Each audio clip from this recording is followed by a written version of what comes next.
Tridente Aceleradora presenta. Cavernícolas, en este episodio tengo que confesarles algo. Hay conceptos que en este episodio me dejaron impactado, me han movido mucho. La razón de paternar, el por qué paterno y qué hago en mi entorno. Porque nuestro invitado nos habla mucho de un concepto que me conmovió. Cómo hacer familia. Cómo hacer familia, cómo paternar desde un deseo profundo y cómo entender las grandes diversidades que podemos nosotros hoy construir para que nuestros hijos convivan de una manera mucho más amable, con una visión mucho más amplia del mundo en el que viven. Este episodio nos aportará muchas formas de ver la familia y la paternidad desde lugares distintos. Soy Omar Estrada y comenzamos con este episodio. Cavernícolas, el podcast para papás. Un espacio para navegar juntos en este viaje interminable de la paternidad. Acércate a la fogata. Bienvenido. Cavernícolas, bienvenidos una vez más a esta cueva. Hoy tenemos como invitado a José Luis Caballero Ochoa, fíjense nada más, comisionado de la Comisión Interamericana de Derechos Humanos, académico, investigador del Departamento de Derecho de la Universidad Iberoamericana y además un papá desde hace 5 años con una gran historia y un personaje. Y además una gran persona, un gran ser humano sobre todo, José Luis Caballero. Bienvenido a esta cueva, Omar. José Luis Caballero. Yo soy Omar Estrada y Uga, empecemos. ¿Cómo estás? Bien, feliz de estar en la cueva. Muchas gracias. Encantado de tenerte aquí, en estos micrófonos, en esta cueva. Gracias. Que seas, decimos nosotros, que cavernícola invitado. Muy bien, muy bien. Entonces, bienvenidos a hacer esta nueva etiqueta hoy le suman más a tu currículum, José Luis. Bien, no, muy buena etiqueta además, ¿no? Oye, encantado de que pues, nos compartir con nosotros, con los cavernícolas, tu historia. ¿Desde hace cuánto tiempo eres papá? Cuéntanos un poco. Sí, mira, yo soy papá desde hace 5 años. Ajá. Tengo una idea de la paternidad, pues desde la diversidad, ¿no? Claro. A mí me gusta mucho traer esa frase de Monsiváis que hizo en una crónica sobre Salvador Novo y que después la repetía. Y entonces decía él que lo importante en una sociedad es traer la diversidad al centro. Porque la diversidad durante demasiado tiempo era marginalidad, ¿no? Claro. Y las marginalidades, que decía luego Monsiváis irónicamente, decía, bueno, es que a usted a poco le gusta estar excluido, ¿no? Cuando hacía artículos de este tipo. Y decía, bueno, lo diverso se convirtió en marginalidad en un momento dado y en exclusión. Y entonces lo que hice yo fue, a partir de la diversidad, darme la oportunidad de ser papá. Porque, pues yo decía, bueno, ¿qué hace un señor académico que ha vivido mucho para sí, soltero, gay, maduro, en una aventura que societariamente no estaba construida para nosotros, ¿no? Yo decía que incluso para las parejas gays, muy estereotipado, había una expresión en los 90s que decían que las parejas gays les iba muy bien, masculinas evidentemente, porque decían que eran los dinks, los del double income no kids. Claro. Le va a ir muy bien, va a tener 2 ingresos y no va a tener hijos. Sí. O sea, un destino, digamos, preestablecido, fijo, contundente, como todos los estereotipos de una sociedad que es diversa y al pretender serlo se juega la exclusión ahí, ¿no? Entonces usted, además, no se va a casar, son 2 hombres, los hombres ingresan dinero, no las mujeres, y no van a tener hijos, bien por su éxito económico, ¿no? Sí, y auguraba ese modelo estereotipo, digamos, una vida llena de viajes que no solamente, que acompañaba no solamente el ingreso, ¿no? La proveeduría, sino muchos otros estereotipos. Muchos de estos estereotipos, porque en realidad hemos vivido sociedades donde a nosotros, las personas de la diversidad sexual, se nos impuso el mandato de no poder ser padres, ¿verdad? Claro. Y claro, a mí me costó, yo no luché digamos, con un deseo que no podía realizar, sino lo que hice fue más bien tomar conciencia del deseo que sí estaba y tratar de realizarlo. Como a muchos hombres y a muchas mujeres se les impuso la paternidad o la maternidad, como algo que debía sin hacerse. Cuestionamiento Sin y cuestionamiento. como proceso de un emparejamiento, Claro. o una etapa de vida. Así es, y sin que se pudiera expresar un deseo de ser padre, que la paternidad y la maternidad necesita estar mediada por el deseo, porque es uno de los acontecimientos que más trastoca la vida en el sentido de, digamos, de moverla en todos sus cimientos a la persona, en lo más íntimo, ¿no? Lo sabemos.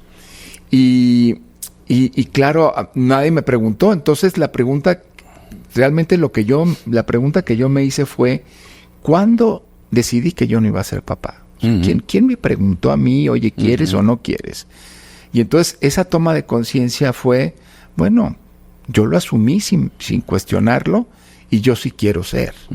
Yo sí quiero ser. ¿Cuánto tiempo te llevó tener esa claridad, José Luis? Pues años, y a mí me ayudó mucho, digamos, no solamente la toma de conciencia, sino la evolución, digamos, del tema en el punto del mundo de la diversidad sexual, para establecer que la condición de la no discriminación también pasaba por armar, digamos, el derecho y las instituciones de la sociedad sin discriminación, no solamente el ejercicio de la libertad sexual, digamos, sino también el ejercicio de esa libertad afectiva en una protección de la ley y de las instituciones como el matrimonio o como la adopción, la paternidad, la maternidad, en el mismo nivel que las demás personas. Y entonces cuando yo también no solamente hice una conciencia interior, sino como académico y como activista empecé a tomar conciencia pues de que el matrimonio igualitario era una realidad, que la adopción igualitaria, porque aunque personas solteras, fíjate, las teníamos en la ley desde hacía mucho, pero no se hacía realidad. Claro. ¿No? O sea, las adopciones de personas por personas solteras fue subrepticia muchísima gente, ¿no? Le dieron al niño a fulanito, vivía con su pareja, pero es el amigo y entonces se lo dejaron ahí y hace las veces del tío, ¿no? Todo eso, toda esa construcción que es muy de nuestros contextos. Sí. Así fue. Entonces, a mí me parece una bendición de veras en mi vida que la toma de conciencia personal se acompañó también de lo que yo me he dedicado a hacer, que es enseñar derecho, jurisprudencia, derechos humanos, y el poder verificar en mi vida pues lo que yo decía en el aula, o decía en una conferencia, o decía en un seminario, tallereaba, o en el Día del Orgullo iba y lo manifestaba. Ajá, claro. ¿No? O sea, y fuiste partícipe y de alguna manera influenciador de la transformación en la legislación del país, y después lo estás viviendo. Exactamente. Lo viviste, lo estás ejerciendo, o sea, padrísimo estar metido desde donde no había ese derecho, esa ley, no estaba tipificado en la ley como algo que es un derecho también de los mexicanos y de las mexicanas, y además lo vives. Sí.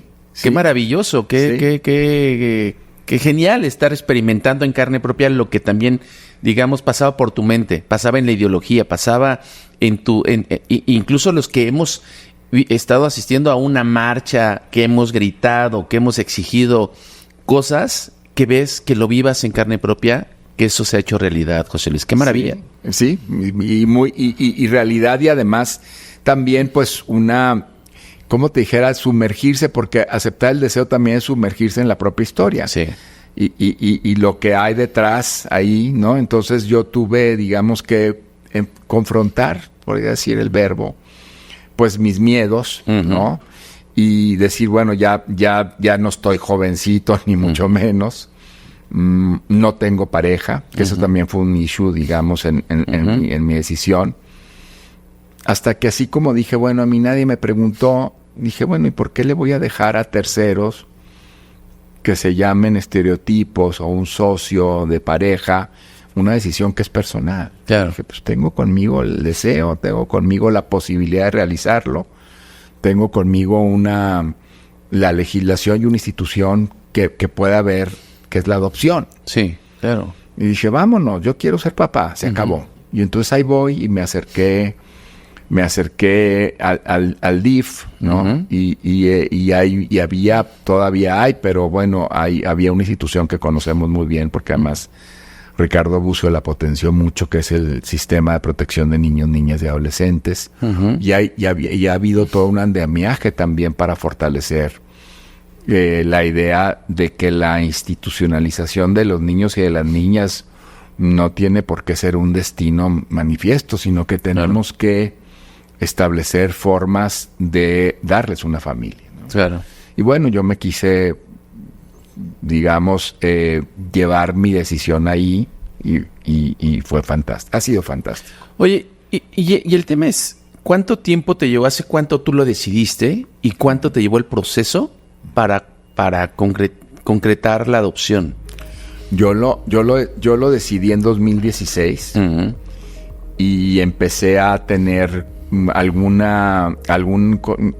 contacto con el DIF de Coahuila, que me dijeron que estaba muy bien ahí todo el tema de familia, se había hecho una especie de renovación. Uh-huh.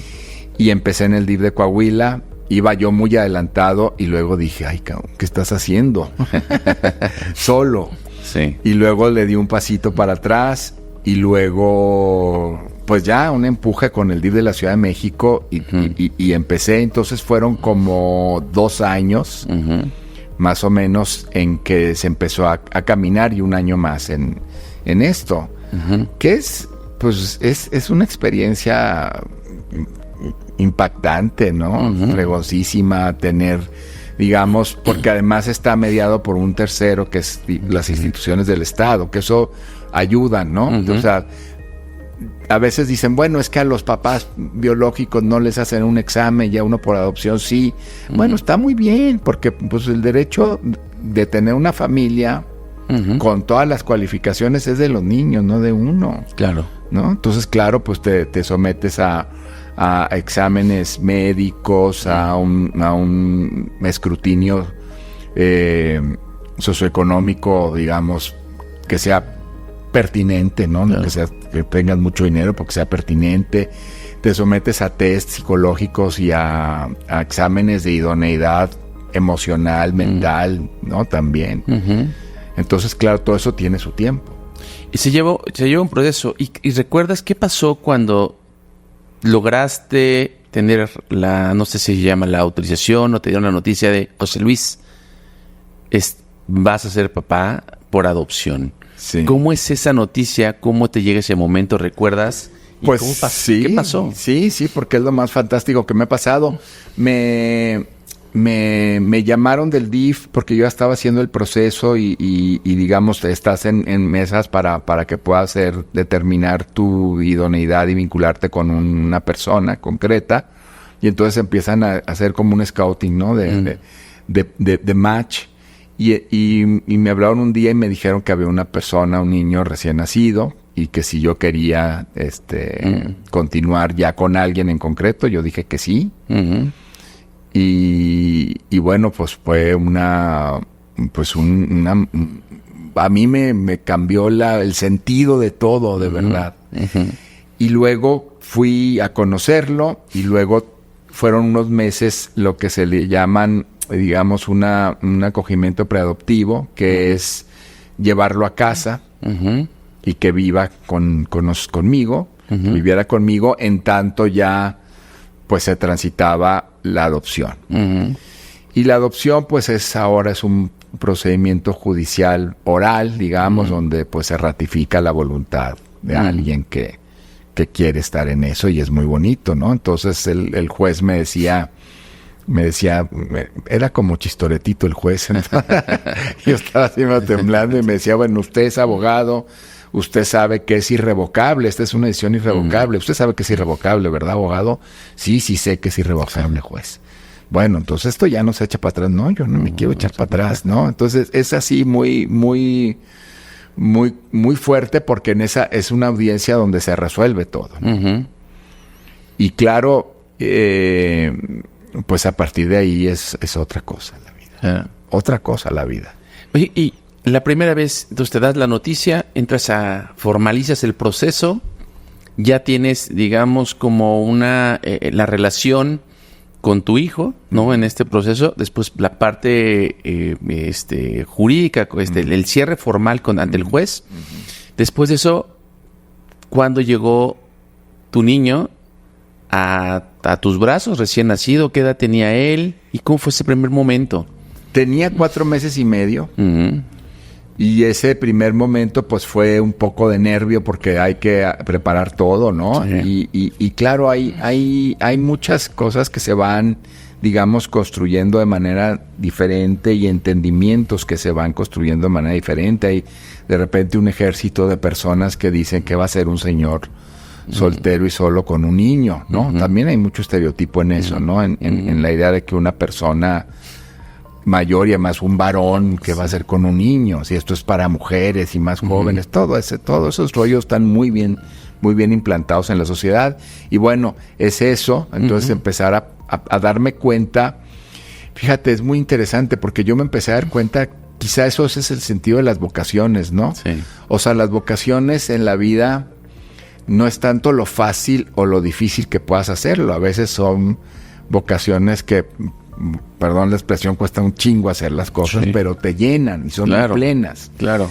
Y entonces yo empecé a hacer estas cosas como de tareas, pues muy cómodo. Entonces me sentía muy cómodo en la crianza, en el cuidado. Y eso fue, digamos, dentro de todo lo que implica ser papá, pues un gran descubrimiento. ¿Cómo te empiezas a sentir cómodo en eso? Sí. Que puede ser complejo, pero que te satisface. Claro. ¿No? Y a mí no me ha costado nada, pues las cosas, sí, ¿no? De verdad, a mí me gusta. Y esa, eres de ese club que nos gusta la paternidad. Sí, nos gusta. El otro día con unos papis, me decían que tengo una relación con un grupo de papás por adopción, ¿no? Sí. Varones, solteros y otros casados. Sí. Y me decían, es que yo es que yo con el vómito no puedo con muchas cosas, pero cuando se vomita, ¿no? Ahí no. Y yo decía, no, hombre, yo he puesto las manitas, no. O sea, yo le eché todo, sí, ¿no? Y empecé a darme cuenta que no era un mundo que me era tan ajeno, sino que podía tener. Uh-huh. Y luego, después con él, pues ha sido muy bonito porque empiezas a pasar también de esto que se llama cuidados o crianza a tener una relación, ¿verdad? Claro. Cuando los niños van teniendo su propia personalidad, sí, y empieza a darse la relación entre papá e hijo, cómo se va construyendo también una relación con alguien que no es una extensión de uno, sino que tiene su propia personalidad, su individualidad, claro. Exacto. Y la va manifestando y te va sorprendiendo cómo se va sorprendiendo. Cómo lo va manifestando. Así es. Oye, ahora que llegamos ya a esta parte, pero muchos de los cavernícolas cuando se enfrentan por primera vez a la paternidad o que viven el proceso biológico de ser papás y de compartir una pareja, de repente este lugar es lleno de nervios, de incertidumbre y de trabajar un chingo antes de que llegue el hijo, ¿no? Que ese es como el patrón de las cosas que he encontrado, que he aprendido yo en estos diálogos. Y de repente en este proceso de gestación, empiezan a comprar la cuna y empiezan a vestir la casa de no sé qué. O sea, tú no tuviste ese proceso de los 9 meses de una gestación, pero sí un proceso del trámite. ¿Cómo ibas armando tu casa, tu cueva? ¿Qué hiciste primero? ¿Qué tan complejo fue eso? ¿Fue fácil? Digamos, ¿Cómo fuiste llenando de espacios? ¿Qué hiciste? ¿Qué compraste primero? ¿A qué recurriste? ¿Qué te acercaste a ti en este cambio, en esa transformación de vida, de tu casa, de tu departamento, de tu hábitat? ¿Por dónde empezaste, José Luis? Pues empecé a pedir, digamos, como pequeñas licencias para ir comprando cosas en la universidad. O sea, afortunadamente yo también, pues hay que decirlo porque es una convicción y es justicia. Mi empleador, digamos así, la Universidad Iberoamericana, que ha sido mi casa pues más de 2 décadas, estuvo muy al punto conmigo, ¿no? Y entonces yo lo que hice fue... ¿Como institución te acompañó el proceso de adopción? Sí, me acompañó mucho, me acompañó muchísimo en el proceso y estaba muy detrás de mí. Y yo les dije en el DIF que yo quería que me dieran en esta modalidad de acogida preadoptiva, que si pudiera ser poquito antes de Navidad para aprovechar las vacaciones. Y entonces Lázaro, que así se llama mi hijo, llegó el 23 de diciembre a mi casa. Y entonces una semana pues yo me di a la tarea de comprar todo, que si los pañales, que si las mamilas, que si la leche, que si la cuna, que todo así. Sí. Y luego después de eso, fíjate qué interesante, ahora se está trabajando mucho en todo el tema de cuidados, pero la universidad, pues yo le fui a pedir una licencia y era inédito porque los lugares no dan licencia de trabajo para los papás, ¿no? Tenemos esta es permiso, es un permiso de 3-5 días. Exacto, sí, exactamente. Es un permiso de 3-5 días. Y entonces yo le dije al rector en ese tiempo, a David Fernández, le dije, la Ley Federal del Trabajo le da a las mamás por adopción, que eso tendríamos que discutirlo, ¿verdad? Cómo no equiparar adopción con paternidad o maternidad biológica, en fin. Le dije, le das 6 semanas. Y entonces el rector me dijo, lo mismo que a la madre que adopta, lo mismo para ti. Punto, se acabó. Y entonces yo me tomé 6 semanas de licencia. Entonces pude en ese tiempo pues estar, que era licencia entre comillas, porque de todas maneras yo en ese tiempo dirigía el departamento de Derecho, entonces sí tenía pues que tomar llamadas, ver asuntos, o sea, no me desentendí, pero estaba en casa con él, ¿no? Luego vino la pandemia que ya pues también de alguna manera extendió esa posibilidad de estar juntos.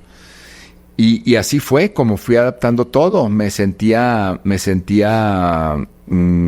pues con una adrenalina brutal para hacerle casa a mi niño, para hacerle hogar, con mis perros, con mi familia, con amigos, con un grupo que es la tribu que decimos que es la tribu y que están cerca de nosotros, para generar también redes de cuidado, ¿no? Gente que me ayudara, pero eso es muy bonito en el sentido de cómo se fue gestando.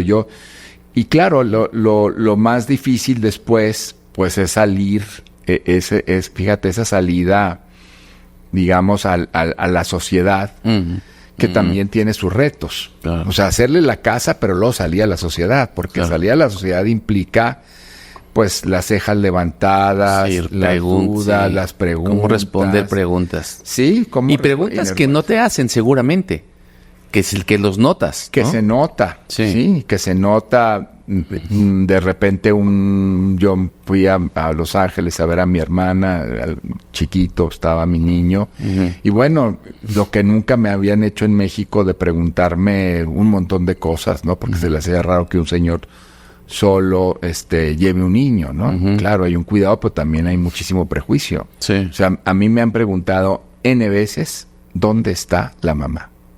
Okay. Autoridades, gente, y entonces pues hay que explicar, hay que, pues puede ser pretencioso, ¿verdad? Pero hay que educar, ¿no? No lo digo con esa ínfula quizá, pero sí las posibilidades de la vida, de las familias. Y hay que normalizar también, ¿no? Porque es justamente eso, hay que normalizar precisamente este tono, como leitmotiv que yo tengo, lo que decía al principio del podcast, o sea, la diversidad tiene que estar al centro, no es marginalidad, no es exclusión, no puede ser, no va a ser, ¿no? Eso a la sociedad le provoca mucha incomodidad, ¿no? Es como cuando decían, fíjate, el inconsciente social, ¿no? Cuando los matrimonios igualitarios al principio, mucha gente en contra decía, es que eso se va a atentar contra el matrimonio heterosexual. Y yo decía, bueno, ¿qué no te puedes casar ya de la forma más como quieras? Sí. Con todo el ritual que quieras, te puedes seguir casando, ¿no? ¿Por qué atentan? Bueno, atenta porque finalmente se pone políticamente una manera de ser distinta. Y a la gente nos gusta ser conservadores de lo que tenemos, de lo que somos. O sea, no es que seas conservador, sino más bien nos gusta mantener el status quo. Claro. Y es ahí donde la gente se incomoda ante lo diverso, lo distinto, lo nuevo, ¿no? Y llámese nuevo lo que sea, una ley, un nuevo peinado, un nuevo sonido. Así es. Son tantas cosas pero yo creo que también hoy, gracias a esta apertura, esta ley del matrimonio igualitario, hoy creo que también las parejas heterosexuales se casan como quieren. Claro. O sea, no es solamente el tema de ya no te casas solamente por una iglesia, te casas como quieres, cuando quieres, ¿no? Yo creo que ha ayudado hasta a con eso, quien quieres, sí, por supuesto. A eso, ha ayudado a eso también, a entender digamos, las posibilidades que no son únicas, ¿no? Sí. Eso es interesante. Y además es una época donde muchos de los, fíjate nada más, esto tan rico, enriquecedor que implica tenerte en esos micrófonos, por lo que nos estás aportando a nosotros, a todos los cavernícolas y las cavernícolas que también nos escuchan, yo me he encontrado muchos casos donde papás o mamás, ¿no? De otras personas que están en etapa de reproducción, saben que sus hijos le han dicho que no quieren ser papás o mamás. Entonces ellos se ven como, yo no voy a ser abuelo.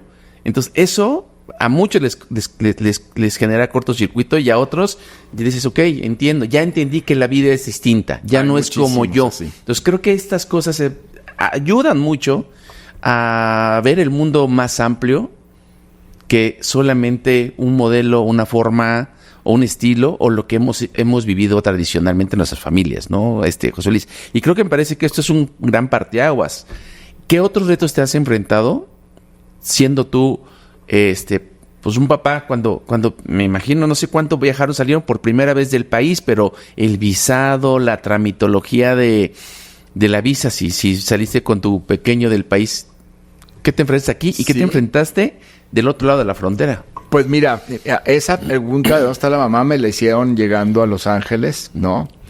El tema del pasaporte también fue una cosa que tuve que transitar, y eso que Cancillería tiene, digamos, desde hace tiempo, tiene una manera muy amigable de entender la diversidad y los modelos de familia, pero cuesta trabajo, ¿no?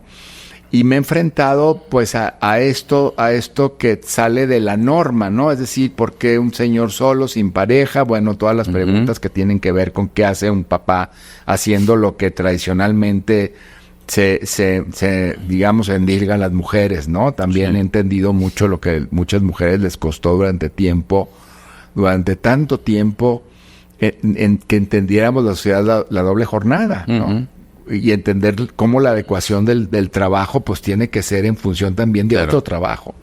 Entonces ese ha sido un reto. Otro reto tiene que ver con ese modelo de familia de un solo papá. En la edad, ¿no? O sea, me han abueleado cantidad de veces, ¿no? Tiene que ver también con la idea de la adopción y que no hay una mamá. Eso, mi hijo tiene mamá biológica, eso lo sabe, y eso está transitado y normalizado, porque durante mucho tiempo también la sociedad mexicana entendió la adopción como un tabú. Claro. Tremendo, ¿no? Sí. Tremendo. Y entonces, la pregunta, ¿dónde está la mamá? Y transitarla digamos, en espacios de juego, con papás y mamás que se incomodan, con los mismos niños, porque sí me doy cuenta que el modelo, digamos, heteronormado, lo voy a decir así, y biologicista en el sentido de la procreación, es muy funcional, ¿no? Entonces, cuando uno se enfrenta a las familias, se da cuenta que los niños no tienen una cultura en casa que les digan, oigan, hay diversidad de familia. Entonces los niños preguntan. Pero yo lo que estoy haciendo, pues que ese es un desafío muy importante para mi hijo y muy hermoso, es efectivamente normalizar una manera de ser familia. Claro. ¿No? Y ese, digamos, quizás ese ha sido de los retos más pues más comunes, pero también es, digamos, cuando hay una vida que ya no quiso quedarse en el silencio, como fue la mía, ¿no? Después de muchos años en el closet, por ejemplo, lo que nos pasó a muchos. Cuando hay una vida que no quiere quedarse en el silencio, bueno, pues hay que decir las cosas. Sí. Y hay que poner las cosas en el lugar, ¿no? Cuesta más trabajo, cuesta tiempo, cuesta transitar incomodidades. Y es un camino de consistencia y de congruencias. Sí lo es. O sea, porque es un reto, ¿no? Este reto, vencer este reto normado de estar en este closet que acabas de hablar y salir, pues implica pues ser consistente con tu vida, es con lo que, Claro. con esta decisión que tomaste de hacerlo público y hoy normalizar la familia también, tu familia que has construido, Sí. José Luis. Y cómo es hoy la vida con Lázaro. Los 5 años estamos hablando de kinder, Está en kinder, fiestas, fiestas infantiles. Yo que eso sí es la verdadera destrucción para los papás, que antros ni que nada. Yo siempre digo que las fiestas infantiles son los nuevos, es la destrucción, ¿no? Terminas así hecho a pomada, Sí, ¿no? por lo que comes, que además comes, Además, híjole, comes horrendo, terrible. ¿no? Y pero lo disfruto mucho, disfruto mucho lo que a él le gusta, ¿no? Disfruto mucho, digamos, su mundo, disfruto mucho incluso todo lo que tiene que ver alrededor de la escuela, de los papás y mamás. Yo estoy también ya lo agradezco mucho, estoy con un grupo en la escuela de gente fantástica, de papás y mamás fantásticos. Eso sí, estoy muy contento, la gente a mi alrededor. Y luego también, pues, es meterse a su mundo. El otro día me pasa una cosa muy interesante. Fuimos a ver a los dinosaurios, ¿no? Y entonces él estaba así medio nervioso y le dije, acuérdate que es ficción, esto no existe. Yo así en mi paradigma, así, ¿no? Sí. Y entonces le dije, esto no existe, se extinguieron. Es que me dijo fulanito que se extinguieron. Sí, Lázaro, se extinguieron. Entonces ya, llegamos a ver los dinosaurios y él estaba con todas las emociones puestas. Y entonces le sacan al dinosaurio bebé y le sacan la botarga así que se mueve. Y entonces, hazte para atrás, papi, no te vaya a morder. Entonces me hago para atrás. Y entonces me dice, es que, ¿ves? Yo te estoy cuidando que no te muerda. ¿Ves cómo que se extinguieron? O sea, aquí están. Y de repente me cae el 20 y le digo, sí, Lázaro, tienes razón, no se extinguieron. Qué terror, qué miedo. Y me metí en la emoción con él. Sí, claro. Te dije, papi. No, si es cierto. Oye, ¿qué te pareció ese que no podías tocar? Pues no lo podía tocar, pero fui valiente y lo toqué porque le ponían a que le tocaran así con eso. Esa es la paternidad. Sí. Y de repente en ese detalle de los dinosaurios me metí a su mundo. Qué interesante, ¿no? No, totalmente. Y es que además hay paternidades que no se permiten vivir esto. Hay paternidades que dicen, no, ahí, échele ganas, mijo, ¿no? Échele ganas. No, ¿cómo no? Párese. Cuando dices, oye, pues el mundo de los niños es un mundo que se forma a partir de las emociones. Claro. Y las emociones, experiencias que se van viviendo, pues día con día. ¿Cómo le dice a un niño que no es verdad? En el caso ahora me hice recordar cuando mi hijo un día me planteó el tema de por qué no podríamos desayunar sol.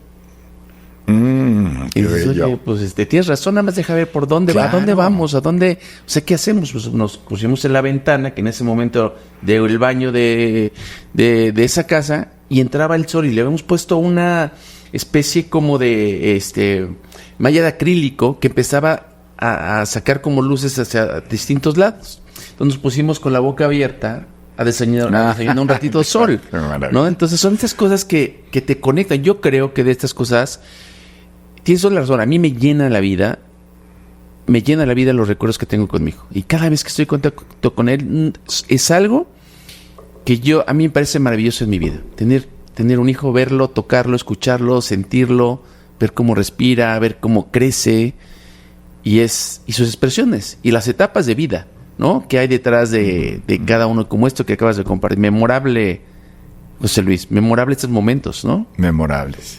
¿Qué otra cosa tú dirías de las... Yo sé, esta es una paternidad donde tienes que trabajar tú, que tienes que responder preguntas que a veces te hacen, a veces que las que no te hacen, estar trabajando incluso con esta actitud de pues vamos a normalizar la diversidad de las familias, ¿no? Lejos de estos retos que has tenido, ¿cuáles son las grandes satisfacciones que te ha dado la vida siendo padre, José Luis?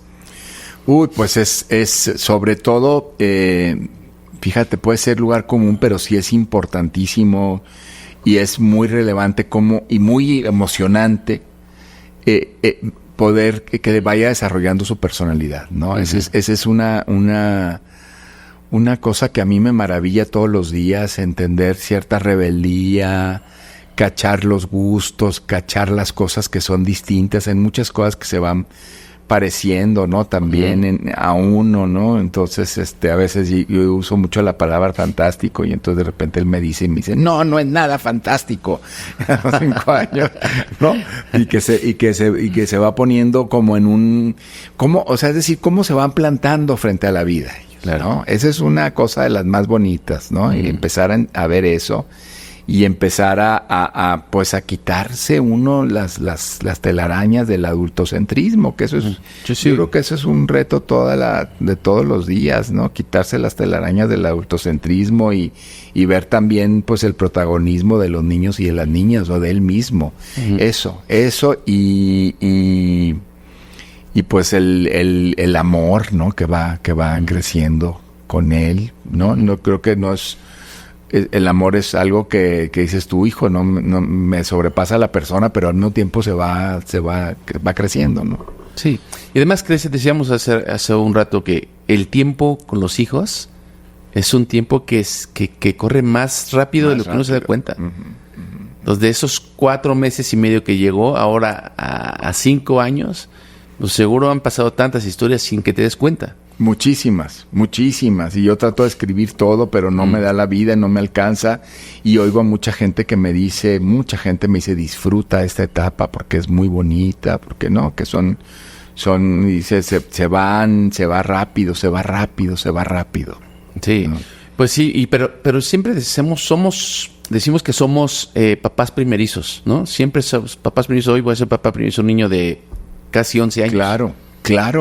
Claro, porque te enfrentas por primera vez a la diferente edad que van teniendo, ¿no? Distintas edades y etapas. Y tú escribes momentos. ¿Cómo escribes estas memorias o esto que estás viviendo, José Luis? Pues fíjate que yo quiero hacer un libro algún día. Escribo dos documentos por separado, como Dios me va a entender y como puedo, porque traigo tanta cosa.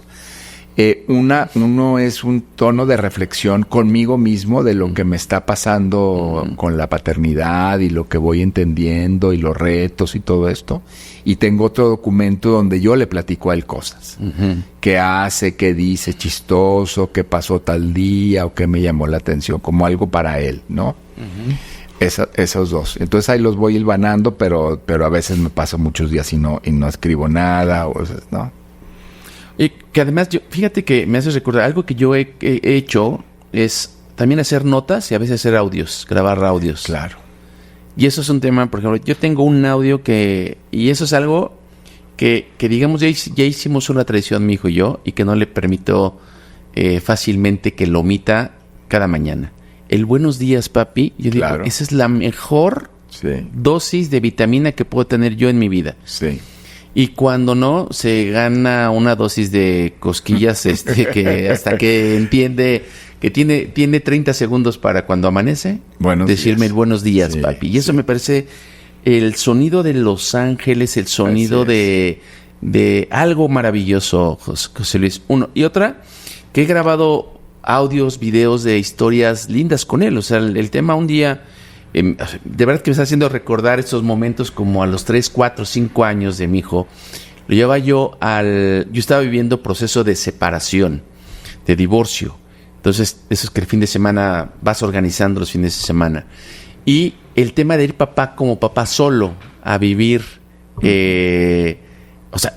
fíjate, un papá que va solo a espacios donde van familias es bien incómodo. Sí.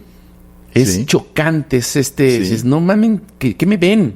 Sí. ¿No? Y comparto lo que estás diciendo. Y en este era es ir acomodando. Íbamos al Papalote esa mañana que caminamos por Chapultepec y veníamos caminando, el carro se queda lejos y de este estacionamiento hacia llegar al Papalote ahí están unas fuentes y unas pinturas de Diego Rivera. Y en eso sí venía a platicar, es muy platicón, seguramente. Pues bueno, muchos son muy platicones, ¿no? A esa edad. Y me viene platicando y de repente se para y me dice, papá, me salió muy mal ese dibujo, ¿verdad? Volteando hacia los murales de Diego Rivera. Y digo, y lo venía grabando sus historias y me salí de la raya. ¿Ya viste? Estuvo muy loco mi dibujo. Ese ya no me gustó. pero el de al lado sí, mira, este sí no me salía de la raya. Entonces él me iba contando cómo era, asumía su autoría de un dibujo, que él veía el dibujo, y se calificaba también el que era muy, recuerdo las palabras, era muy loco, y era el tema. Y hace una semana, mi hijo, yo le enseñé este video, y empezó a querer refrasear el video de me salí de la raya, ¿verdad, papi? Pero ya a los 11 años. Entonces son estas cosas que yo creo que hay unas conexiones extraordinarias que se genera cuando sí buscas un vínculo profundo con tus hijos. Sí, que ese es, y yo creo que ese vínculo es lo que puede rescatar todo, ¿no? Lo que venga después de retos o de la personalidad o las dificultades, ese vínculo es el que queda. Eso es lo más importante, ¿no? Y que aparecen, ¿no? Yo creo que empiezan las dificultades cuando están en la primaria. Dicen, ay, que le llaman, ¿no? Esto ya verás. Ahorita el kinder creo que es todavía disfrutar. Así como quiera sale, ¿verdad? Sí. Y fíjate, otra cosa que yo te comparto y que le comparto a nuestros cavernícolas es cómo he venido yo narrando la historia de mi hijo a partir de playlist en Spotify. Eso está muy bonito. Y tengo uno de Pato 1 año, Pato 2 años. Esta semana empecé el de los 11 porque ya vi que su música cambió. Y es ahí como lo que tú decías, vas viendo la personalidad, las canciones que canta, que baila o que le mueven, ¿no? Y si tú ves que la música conecta con los niños y las niñas de una forma especial. Sí. No, ahorita seguramente, ya, no sé por cuántos géneros o con cuántos música, ¿no? A veces son las películas, a veces son la escuela, le dan canciones. Y eso tengo yo, la historia musical de mi hijo de año con año. Fíjate, yo no he hecho ninguna playlist, pero lo voy a hacer porque pasamos de La Bamba a las canciones de Pica Pica, los Paw Patrol, que es su hit, ¿no? Y ahora descubrió Mayonesa, ¿te acuerdas? Y le encanta.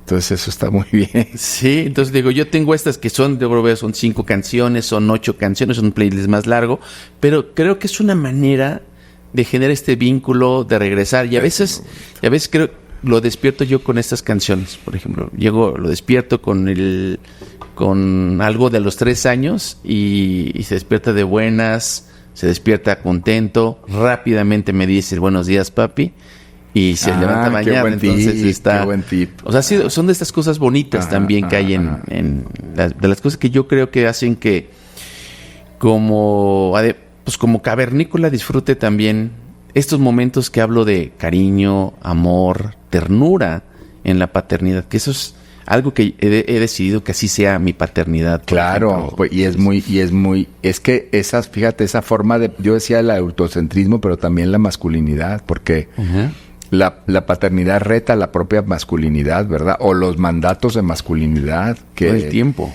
De cómo los vives en la paternidad y de cómo los proyectas o no en tus hijos, ¿no? Y en tus hijos y cómo pues los mandatos de masculinidad no solamente han sido problemáticos para las mujeres, sino para nosotros mismos. Es una manera también a veces tan limitante. Tan limitante, tan asfixiante, tan tremendo, ¿no?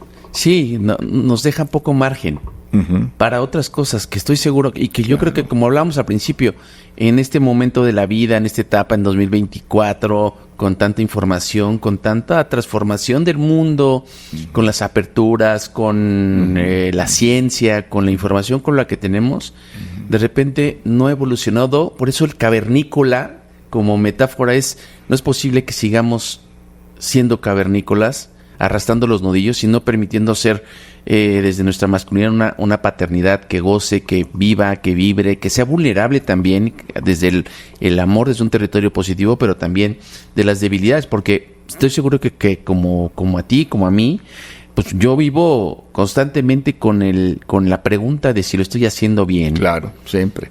O si algo que le dije a mi hijo, sí, no mames, ya la cagué, ¿sabes? O sea, no puede ser. O que no duermo, porque algo no me di cuenta que no lo hice bien. Sí. Y hoy que empieza en la pubertad o en la preadolescencia mi hijo, pues a veces empiezan los retos de un carácter, una personalidad distinta, que me ha puesto en jaque hoy día, en estos últimos meses, mi paciencia, de nueva cuenta. Es que la paciencia es... ¿Cómo se juega la paciencia en la paternidad, verdad?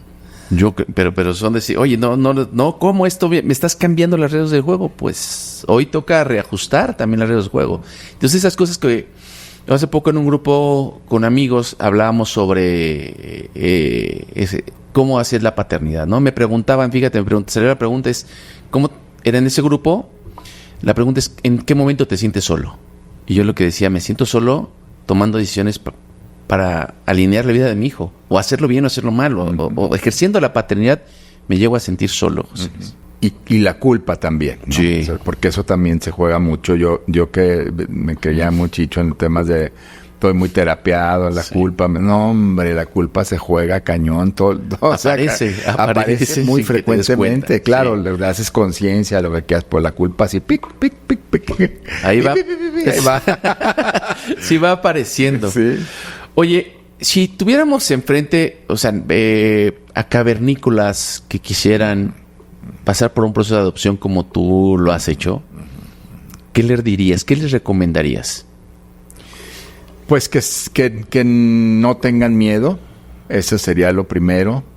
Lo segundo es que se acerquen al proceso de adopción con confianza, porque no es un tema de evaluación, pero es un deseo que está, como digo yo, mediado por el Estado, mediado por un tercero, y eso es muy, muy, muy importante también para gestionar lo que uno quiere, y que no le tengan miedo tampoco a tantos lugares comunes y a tantos clichés, y que yo creo que México necesita fomentar mucho más la cultura de la adopción, que deje de ser un tabú, para empezar, que tengamos sociedades mucho más diversas y que acojan en las familias a niñas y niños institucionalizados, no solamente como procesos propios, sino como una mirada social a ese mundo.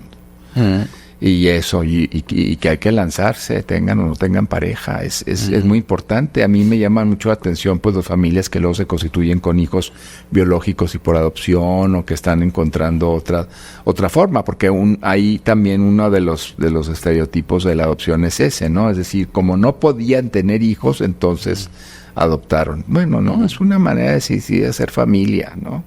Es ser familia, no es adoptar por no tener hijos, sino es hacer familia. No, sí. Me encanta, no la había visto de esa forma. Sí, es hacer familia. Y hay otro lugar común que a mí también, de los que me pasan mucho, es esta cosa como de que si estás ayudando a alguien, ¿no? Es que, ay, qué buena labor.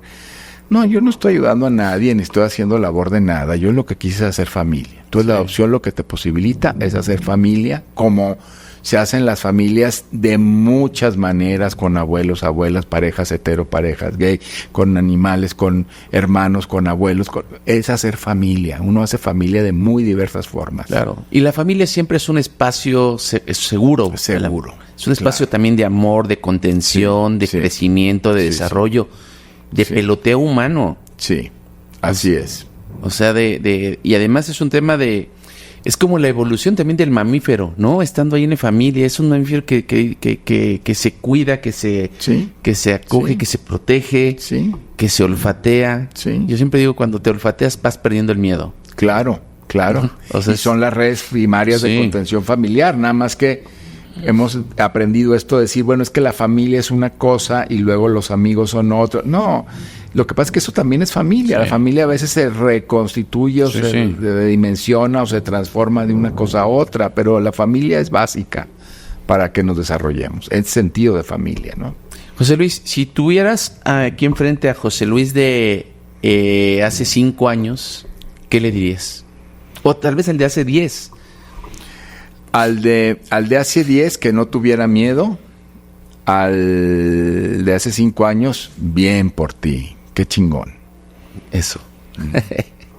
Qué fregón. José Luis, te agradezco tanto que hayas estado con nosotros, que has compartido en esta cueva, en estos micrófonos, con estos cavernícolas, tu historia, tu proceso, en qué estás, cómo lo vives, cómo se vive una paternidad pensando en familia, no solamente pensando en la paternidad y el adultocentrismo, sino trascendiendo estos lugares comunes, José Luis, y pues también la historia de Lázaro. Sí, así es, que ahí se teje y que yo espero deseo y estoy haciendo mi mejor esfuerzo para llevarla muy bien, para que la pueda tener con ese llamado a la vida y que pueda construir su vida con todos los elementos. Sobre todo amor incondicional, ¿no? Que finalmente es lo que construye a las personas. Tener amor incondicional con uno. Excelente. Pues muchas gracias. Gracias por el honor y por la oportunidad de decir cosas aquí con los cavernícolas. Encantado. Pues aquí están abiertos los micrófonos. Te agradezco. De Cavernícolas, el podcast para papás. Y esta cueva, serás bienvenido cada vez que tú lo desees. Muchas gracias. Cavernícolas, muchas gracias por estar en este episodio, acompañarnos. Yo soy Omar Estrada. Nos vemos en el siguiente episodio. Y uga uga.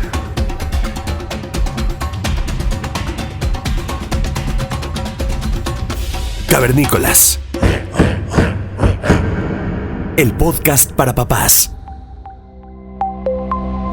Tridente Aceleradora presentó.